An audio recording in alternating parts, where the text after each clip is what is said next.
Okay, welcome everybody to Akai Professional and Splice present Sampling, its evolution and lasting impact on the music industry. Thank you for joining us today. I'm your moderator, Eric Brunez. I run Attack Magazine and I'm a music producer based in London. Over the next 45 minutes, we are going to discuss the evolution of sampling. And whilst 45 minutes is not enough time to cover everything, we are going to do our best to highlight the very key milestones in its development. It's a particularly exciting time to be a producer right now. Firstly, Akai is celebrating 30 years of the first MPC, the MPC 60.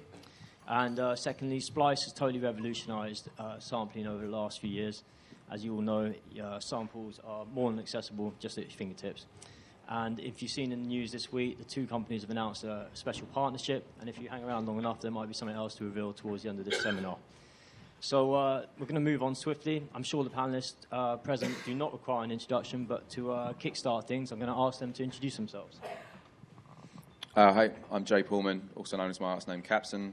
I'm the creative director of sample company CAPSUN Pro Audio, and I'm also working with Splice as the creative director of the Splice Creator Initiative.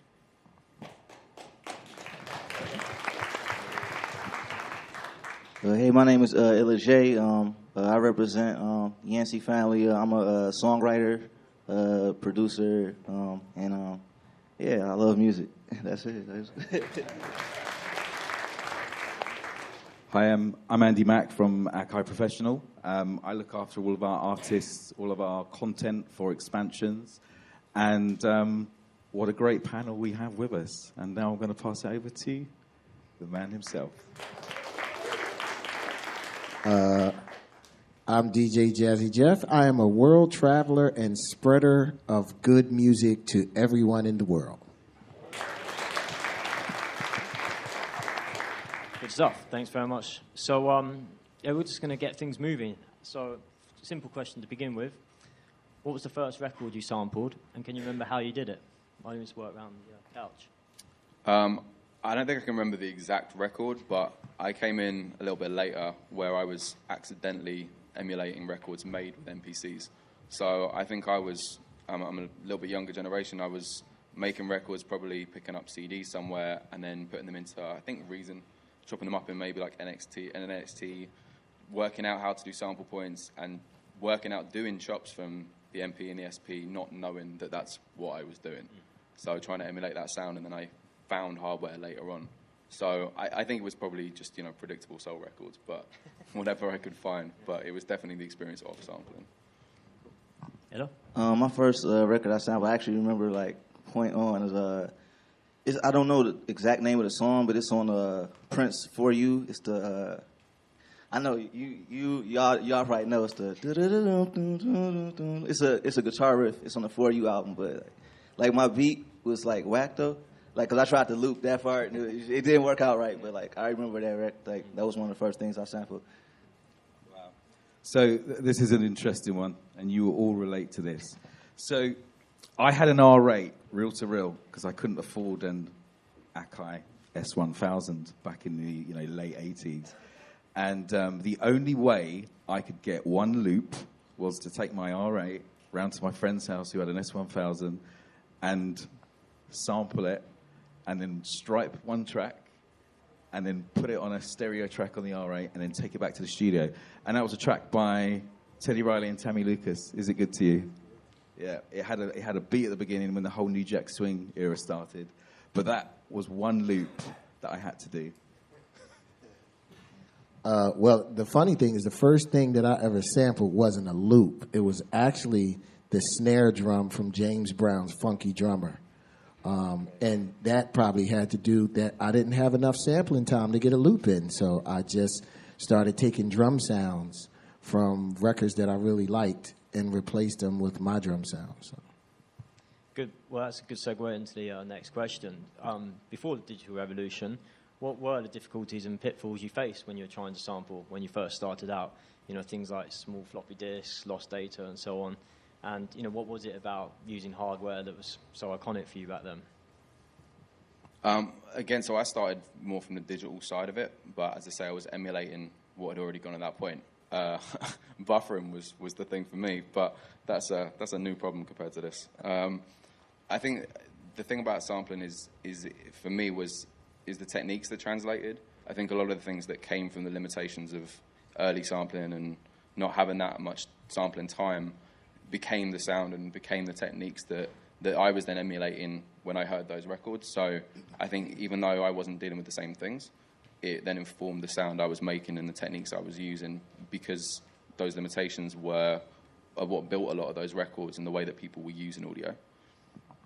Yeah, like for me, I learned, well, like basically to make it brief, like my brother was a workhorse, so I saw him sit there and shop all day, like make new sounds. So it's like, for me from when I started, you know, I knew that I had to put in the work, you know, and it's crazy because, you know, I have a live now, so like, but I started on the 3000, it was like a 2000, I was XL.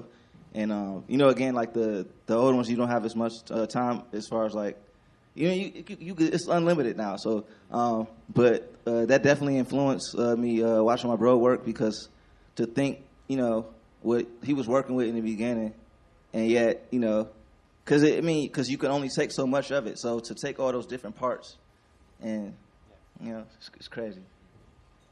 I also found with technology back then, it made you more disciplined. You know, you make decisions quickly.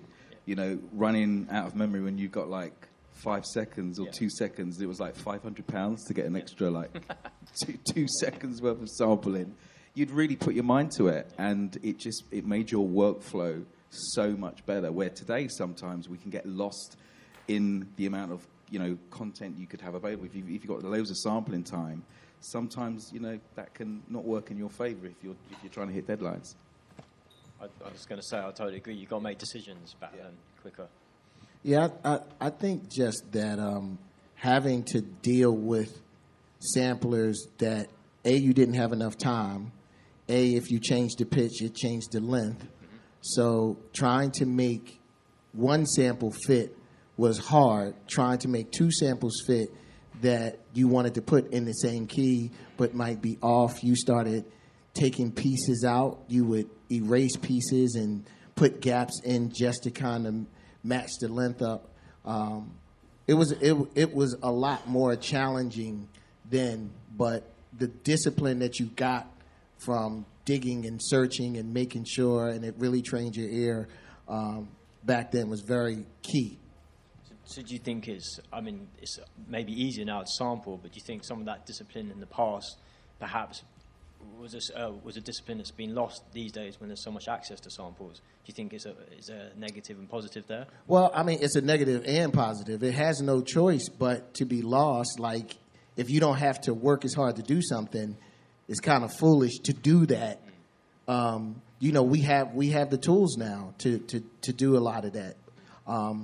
So we don't have to dig as much. You know, if you think about it back then, anybody that was sampling off of records, you went to record stores and you dug, and there was a lot of times that you dug for records blind. You didn't know what you were getting.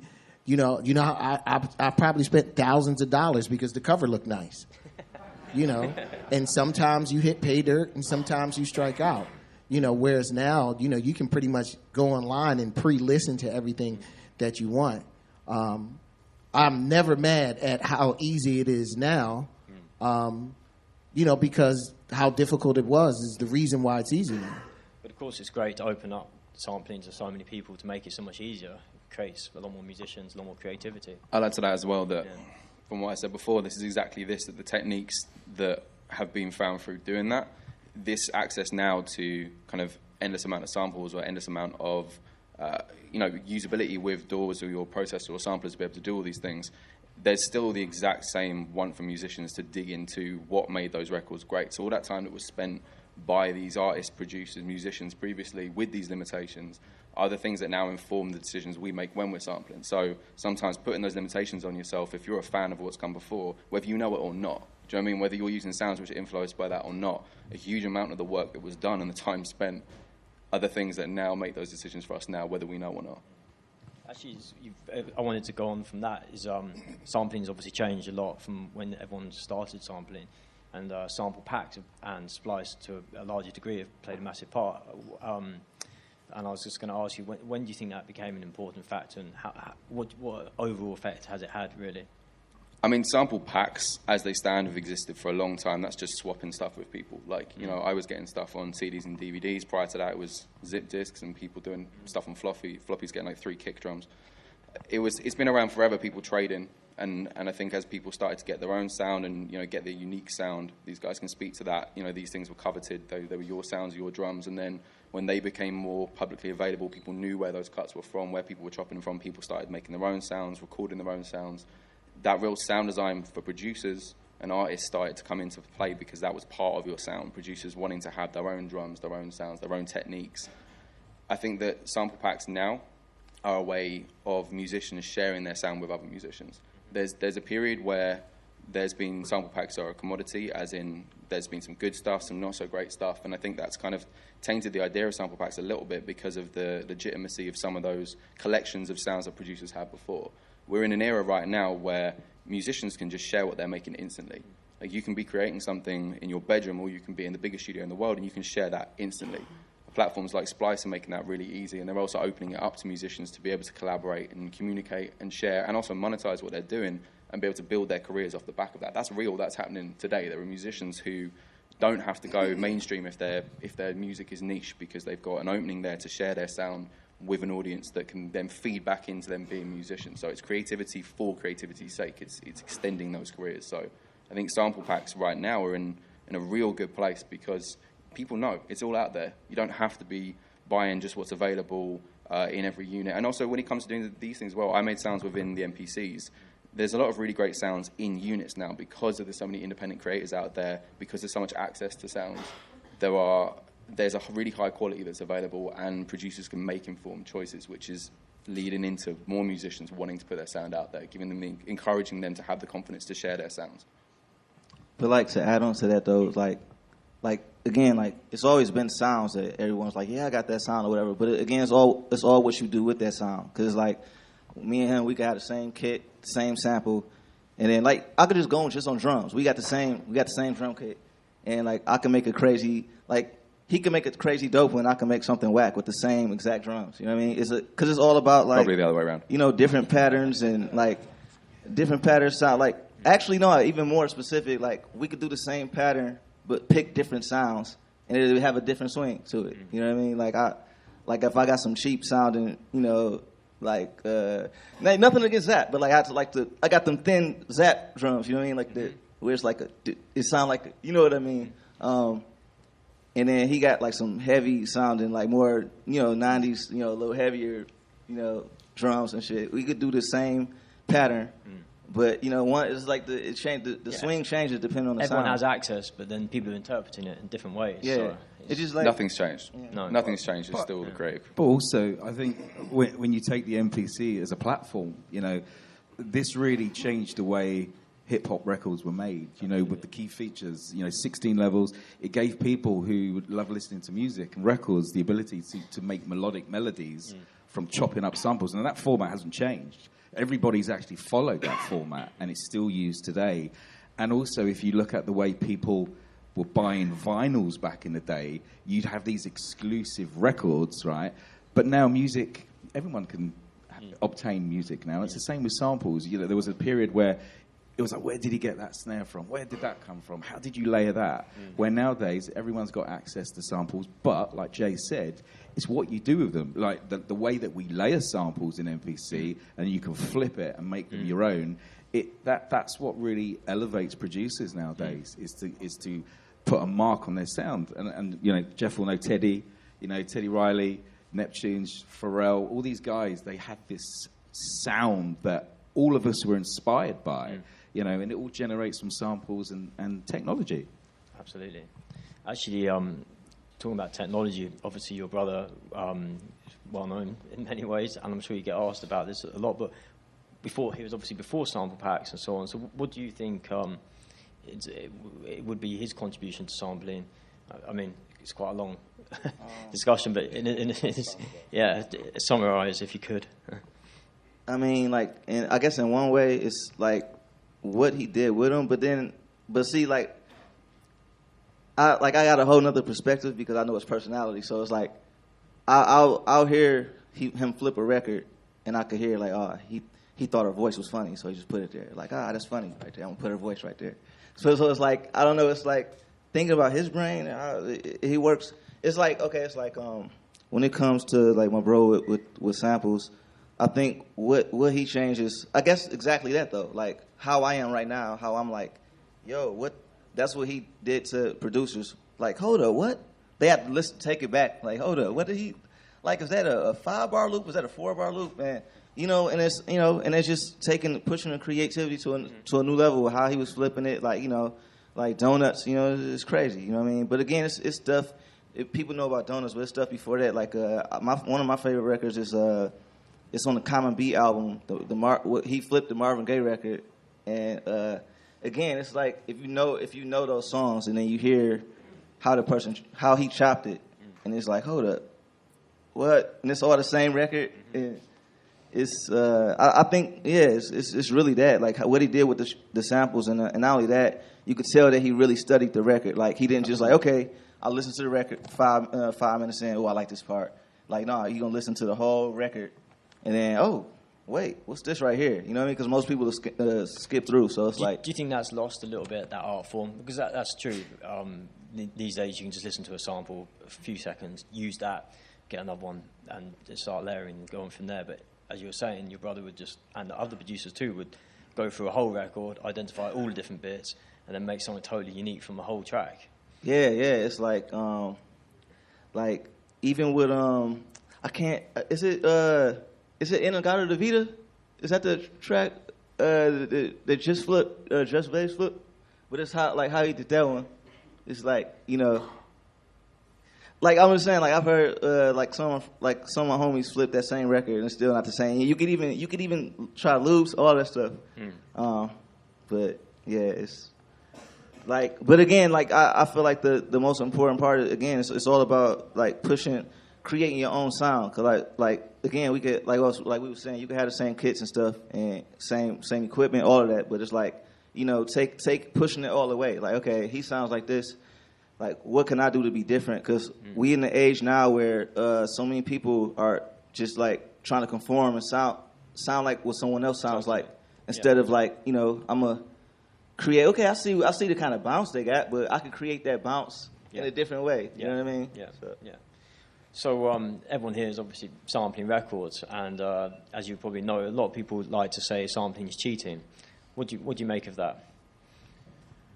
Well, I think, especially if you go back to the beginning, where the basis of hip hop came from, it was all based off of people making music from meager means. Of course. We didn't take instrument lessons and didn't learn how to play instruments.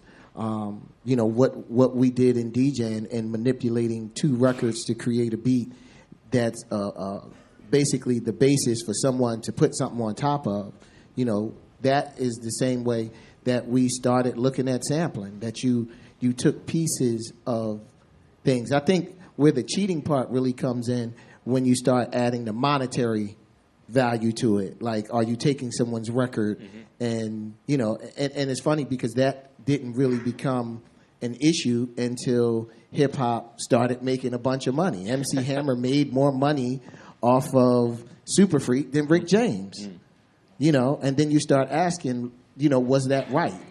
And I think that's where the discrepancy really came in as far as cheating. But from a musical standpoint,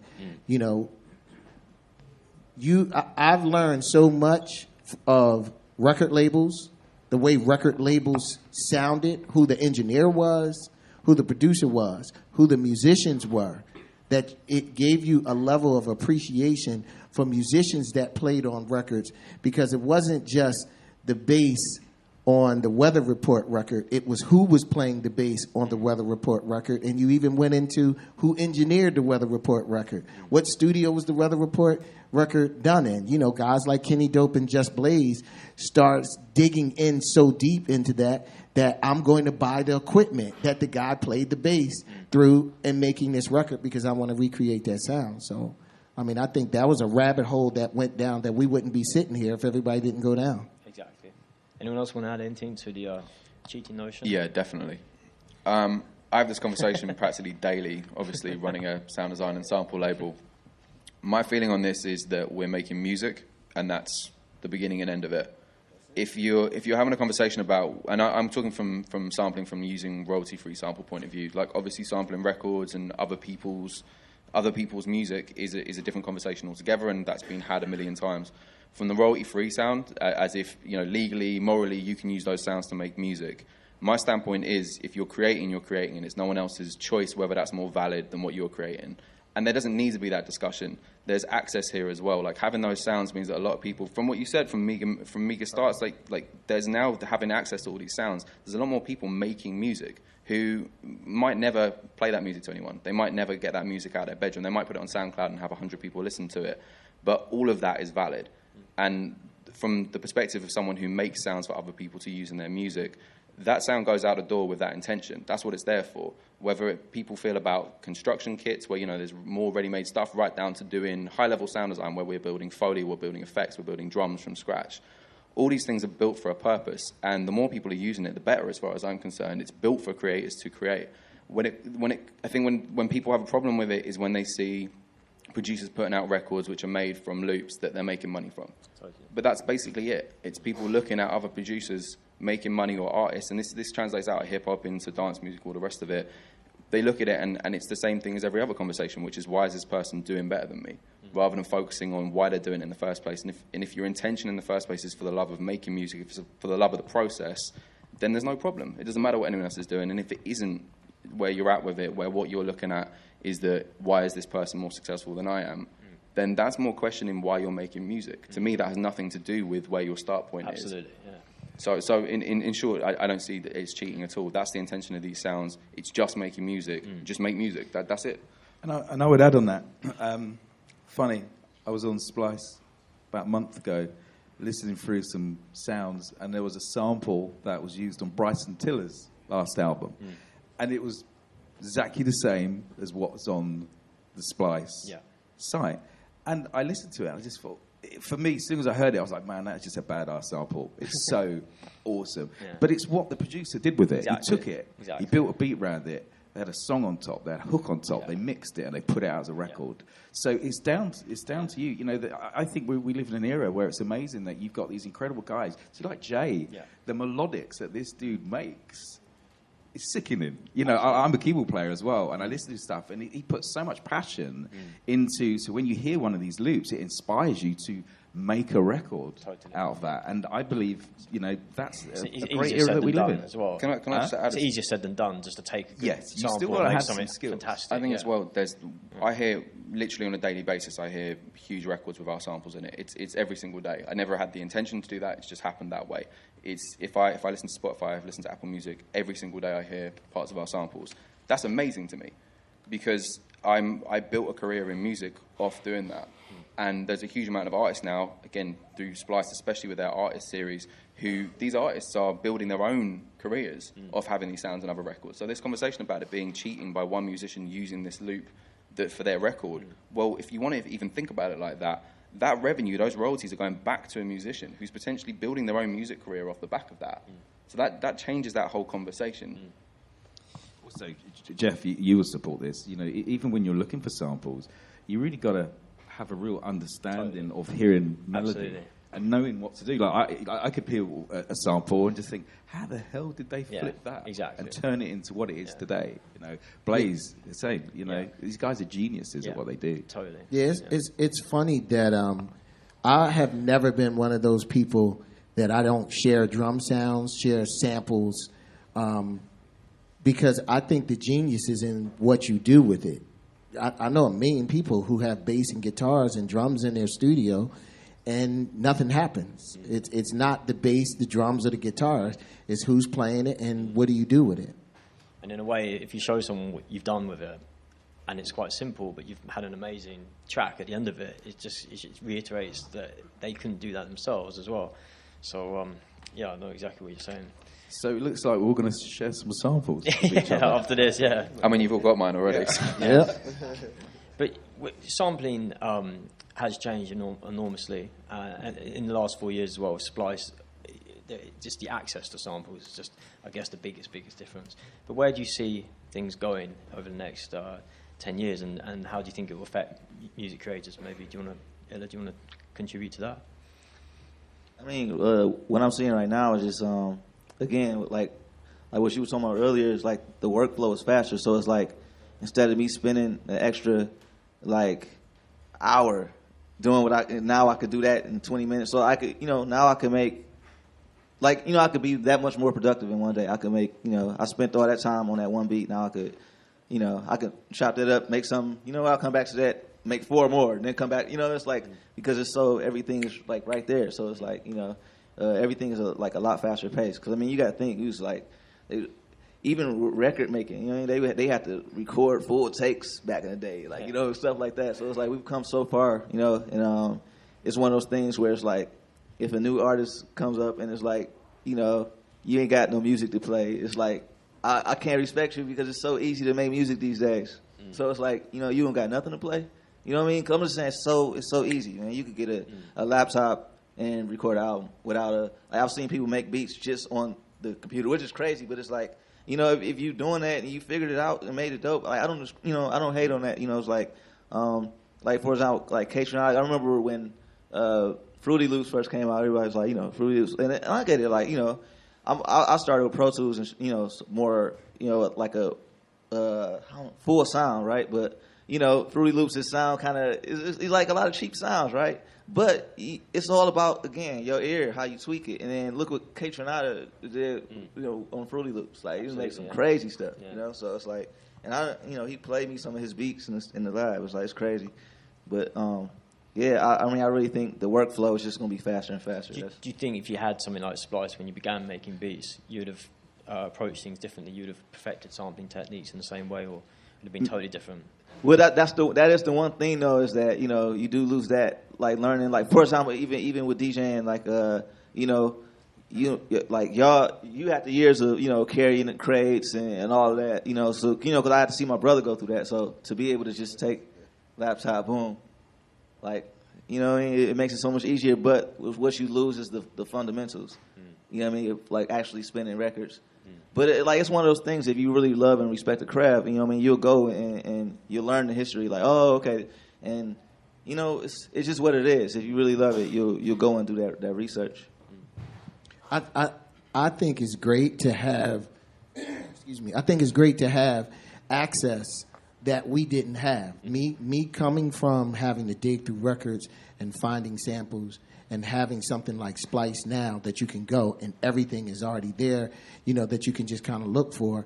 I think it's great. I've never been one of those people that look at someone that comes up in this generation has to pay the same dues that I paid. I paid them so you didn't have to pay them. Like, you're going to have a whole new set of dues that you're going to have to pay. You don't have to carry crates. You don't have to necessarily go to the stores and dig through records.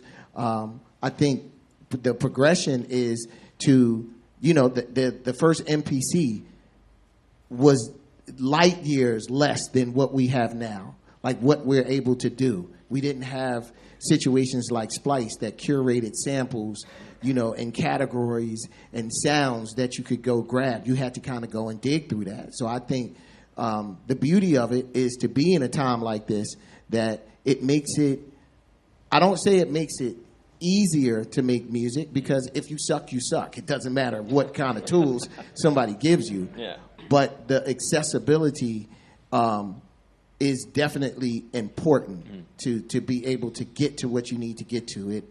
It speeds up the process. I was telling someone the other day that I remember when a lockout in the studio was $1,700 a day. For a day in a lockout, you can buy a studio. Exactly. So, and as you're saying as well, people have access, but you might still suck. It's a good way of saying that what we were talking about earlier is that it's great that people have access to everything, but you still got to have that skill to listen to it and tweak it in the right way. And we're seeing that because there's loads of good music coming out at the moment. And you're talking about the old and you're talking about the new and paying dues.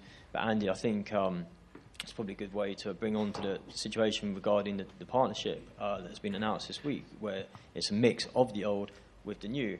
and what sort of things that's going to do, especially in the 30 years since MPC was released.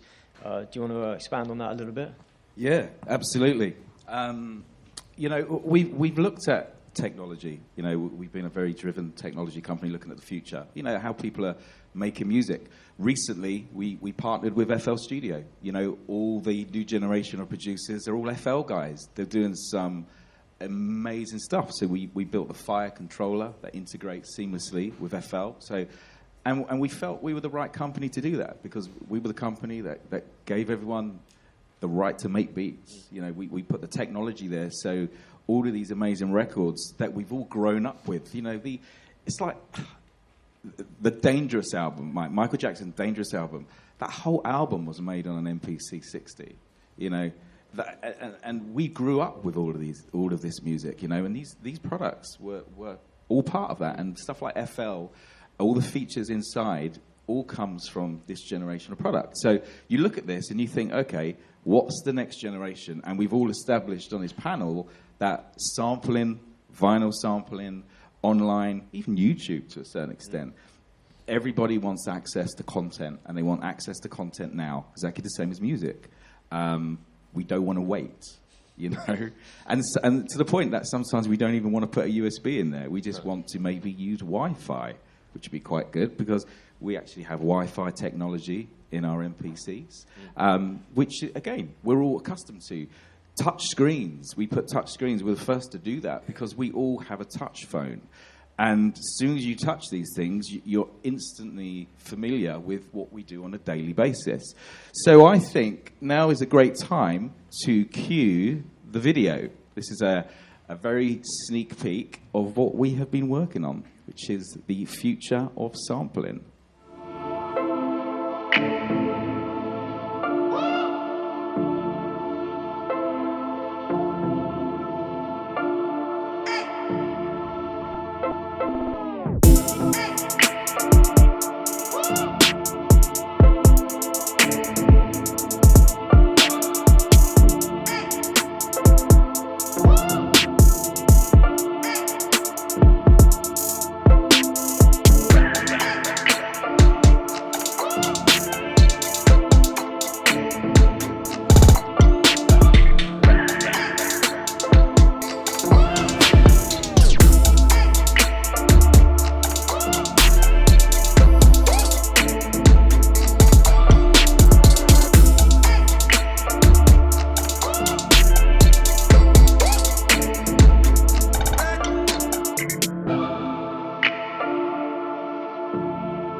Go.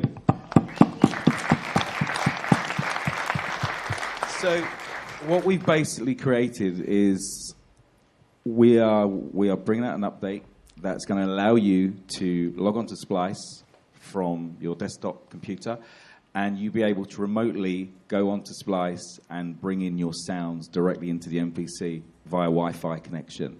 So you don't need to use USB, SD card, hard drives, nothing. You simply log on from the MPC's Wi-Fi, and all of your sounds that you've credited into your Splice account will be straight inside the MPC. Now, for me, that technology takes us 20 years ahead. Absolutely. Totally.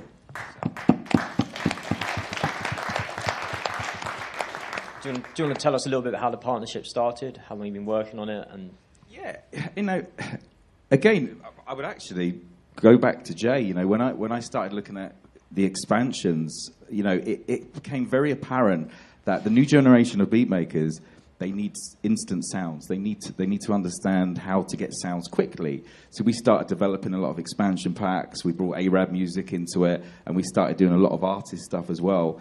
And we realized that people just want access to stuff that's already pre-made. But again, we've all discussed today that they do their own stuff with it.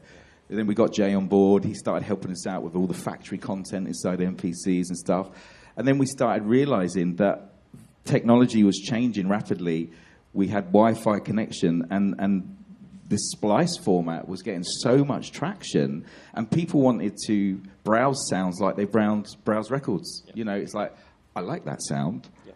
I like that sound. And at first I was like, is that how people do that, and then this is what I do now. I sit in the studio, do not know what I'm doing, and I'm going, man, that's triggered something. Yeah. I'm going to credit that one. And it's like being in the record store and in the studio all at one time. And the thing that stands out for me is you've just focused massively on the workflow, just improving the workflow every year on year, just like tweaking it to the point where how can it improve on this at the moment? This workflow is seamless, really, for the time being. Yeah. We're working on some cool stuff. I'll tell you that. Yeah. And just, again, partnering with Splice for us is an incredible achievement. It's a great partnership, and it's just the beginning. The technology, the new updates that we're working on that we haven't even announced yet, we've got some incredible stuff.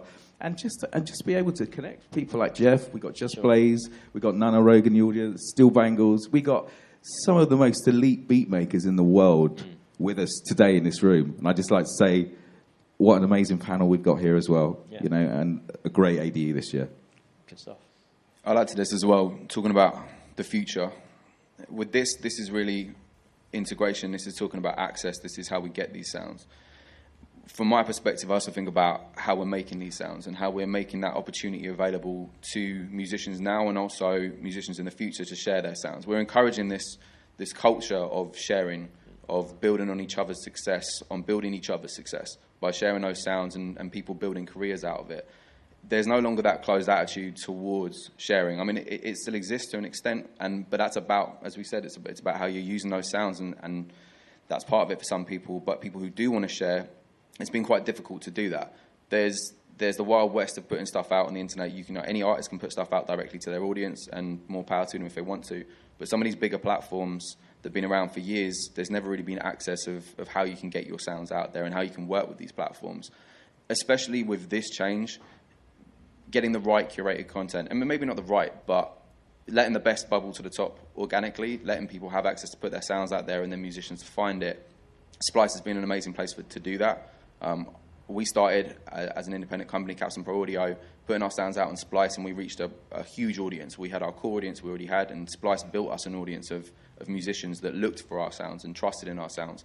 And through the artist series that Splice have been doing, they've started to build that same connection with fans who are musicians with these artists who then look to them and trust their sound as well.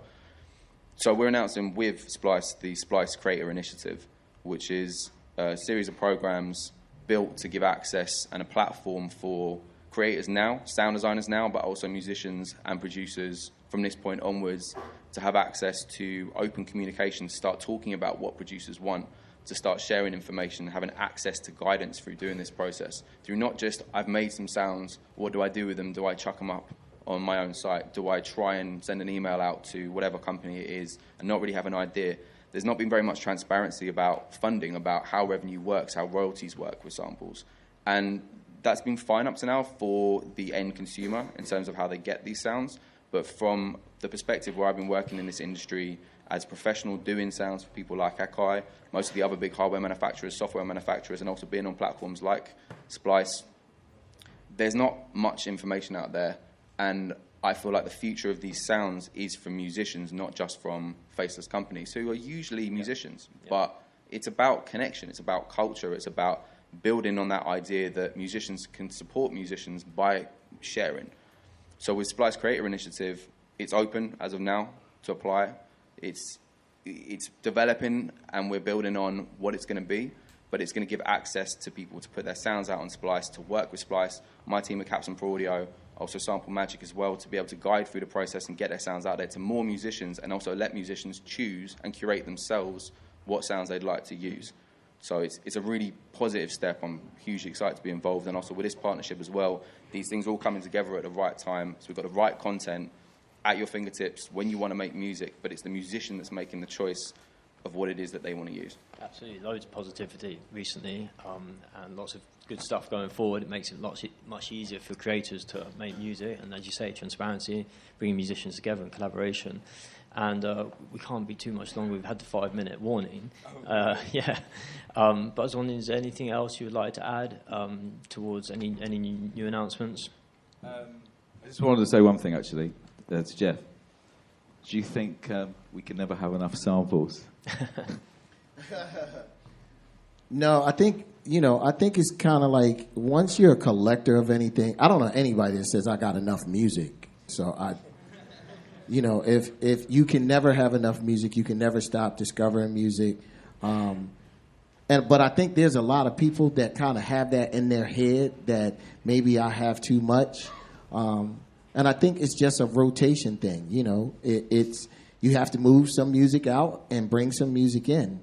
It's if you look at it like, your brain is a hard drive. You only got a terabyte, so you might need to throw some stuff in the trash in order to make way for some new stuff. And it's the same thing with sampling. Like, I think the beauty of it, anyone who makes beats using any kind of samples can say that digging through samples can bring the utmost inspiration. You can listen you can not want to make music right now and listen to something, and it drives you right to your machine to make something.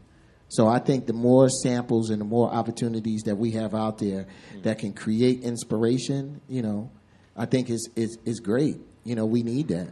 Absolutely. I'll also add as well, from the perspective of a musician using and making samples today, a huge part of what we do is thanks to guys like yourself, people who've put in the work before us, who've allowed it to be, as you said, to be where we're at today, to have this kind of access.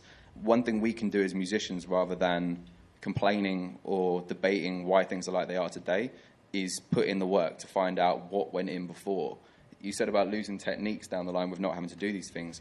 A huge amount of these techniques still exist. They still exist, and people are blasé about it, but they exist because of the sound that you like, not doing the research to go and find out what were guys using, what equipment were they using. If you like a sound, what was it recorded on? What were the limitations, and how can I start putting that back in? There could be too many samples that you can physically have access to, but maybe it's about limiting yourself. Maybe it's about curating your sound, but also continuing that respect for what's become before is a huge part of continuing this forward.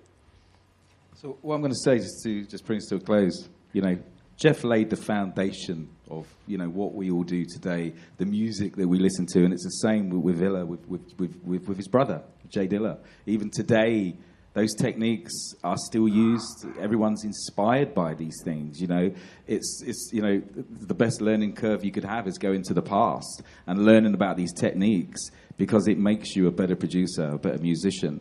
And having Illa here as well is a great time for Splice and Akai, because they're going to be announcing the J Dilla expansion pack as well, which will be going up on Splice. We have a few samples. Go for it. See if it's going to come out. Sound of silence. We got some audio. See if we've got some audio here.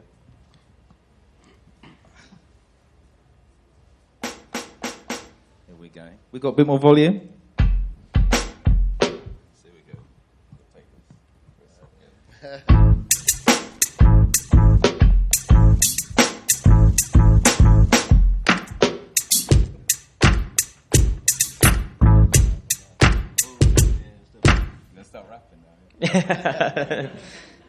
Yeah, man. So to get access to some of these sounds, which is going to come in very soon, it's amazing. And then to be able to Wi-Fi them straight into the hardware, it's just it's an amazing time. It Absolutely. Really is for technology.